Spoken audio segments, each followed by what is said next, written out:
support, and I commend it to the House. I call Barry Coates. Tēnā koe te mangai. Is it really too much to ask for a New Zealand business to call for a level playing field so that they can compete internationally, so that our businesses that invest their time, their capital, their skills, often their houses, everything they have in their businesses, to be able to succeed in competition with international competitors? That should be the basis of our support for business, the fact that we will make sure that they have the opportunities to compete, at least on a level playing field. However, in this world, some companies compete unfairly. We have international competitors who dump their goods in New Zealand markets at below the market price in their home countries and below their costs. When they do that, they adversely affect our New Zealand companies. That's why we have anti-dumping laws. However, today we are considering a bill which is not about protecting New Zealand companies. It is actually about saying, let's not apply this anti-dumping rules if we come up with some arcane public interest test that says we shouldn't support New Zealand companies. This bill removes that protection from New Zealand companies, from predatory dumping by foreign competitors, and exposes them to greater uncertainty, higher costs, and extremely long delays in order to get any remedies when they are being driven out of business by unfair competition. The bill has 3 steps. Firstly, 180 days, 6 months, a company has their claim of anti-dumping to be processed. They have to provide a huge amount of information, which is a real burden on SMEs. Secondly, then, there will be a determination of whether they have a case and what the anti-dumping duty should be that is applied on the imports. Now, what this bill does is it adds a 3rd stage. After that, it says, well, the minister is then going to apply a test, and that test will say, should we completely disregard this whole analysis, and should we just feed our local companies to the wolves? Should we just allow them to be predated and forced out of business by foreign competition? So what do the submitters say about this? Well, Business New Zealand is strongly against it. So is Manufacturing and Exporters Association, so are the wood processors, so are Horticulture New Zealand, the Flower Growers Association, and virtually every other business group. They don't like this bill, and neither do we. It is a bad bill. The New Zealand flower growers say, we reject that there is a need to tilt the playing field in favour of dumped and subsidised goods from overseas against local business. What's this? We're tilting the playing field not in favour of our small business, but against them. What kind of support is that from the government for small business? So what happens if you create a bill like this? If you say to foreign companies that you can dump your products and then actually, if you're able to stay there for a while, the government may well then allow you to continue without duties. So what kind of incentives does that create for foreign companies? They will come into this market in their droves. They will dump their goods. They will drive the local company out of business. And then what will they do? They'll raise their prices again.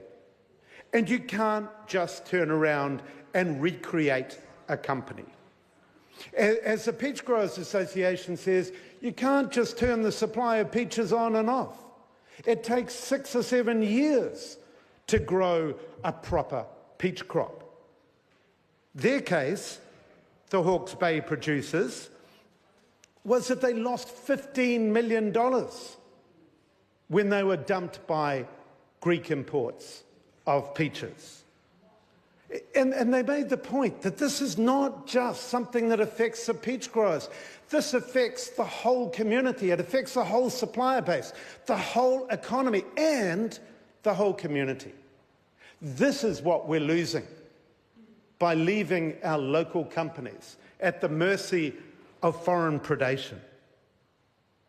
So we could also be talking to New Zealand Steel. New Zealand Steel, the dumping by Chinese steel exporters has been has been proven in the United States and the European Union. They come here, New Zealand Steel says the price dropped by 82% on the New Zealand market. What are New Zealand Steel to do?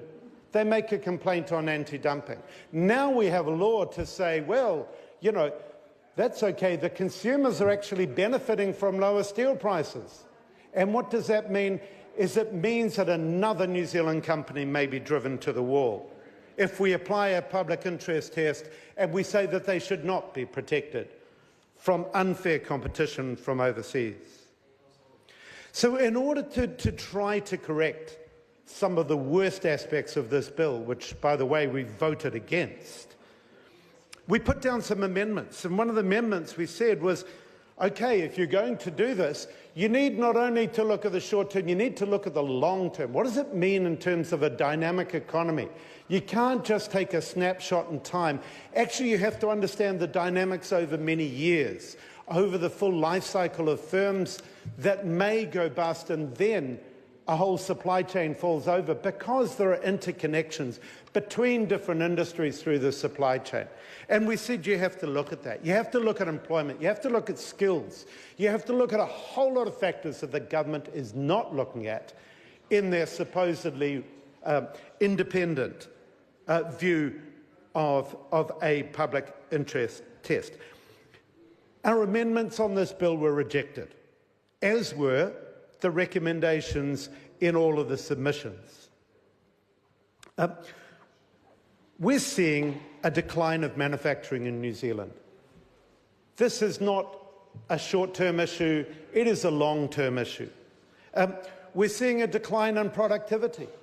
We're falling down the rankings in the OECD on productivity. We're seeing a drop in the proportion of exports as a proportion of GDP. The apparent success of our economy is built on services, on tax havens, on real estate, on speculation, on the financialisation of our economy. We're seeing a hollowing out of the productive economy in New Zealand. We're seeing a productivity growth that is one of the worst in the OECD. And what are our young people going to do? Instead of going into high-skill, high-value manufacturing jobs that are being hollowed out, they're going to have to flip hamburgers.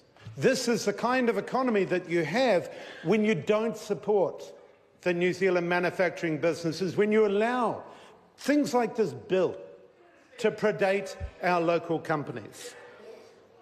So we need to support our local business and SMEs. At the moment, what they're facing is not only this bill, they're facing a lack of protection against foreign companies, foreign multinationals that don't pay tax in New Zealand or anywhere else around the world. They have an inbuilt advantage. They're facing online products being sold by Amazon and others that don't have a 15% GST. And now Amazon's setting up in Sydney. What's that going to do to New Zealand companies? It's going to wreck more New Zealand companies. And we're seeing trade agreements that do not look after small and medium-sized producers. And we're looking at procurement rules that are tilted against small companies. In each of these ways, this government is failing small business, it's failing the productive economy. It's time that this government actually started to realise that this is not the way to build a New Zealand economy of the future. It is a short-term, reckless, speculative economy, and it's time that this government left. We will do better when we are in government on the 23rd of September. I call Ria Bond. Thank you, Mr. Speaker.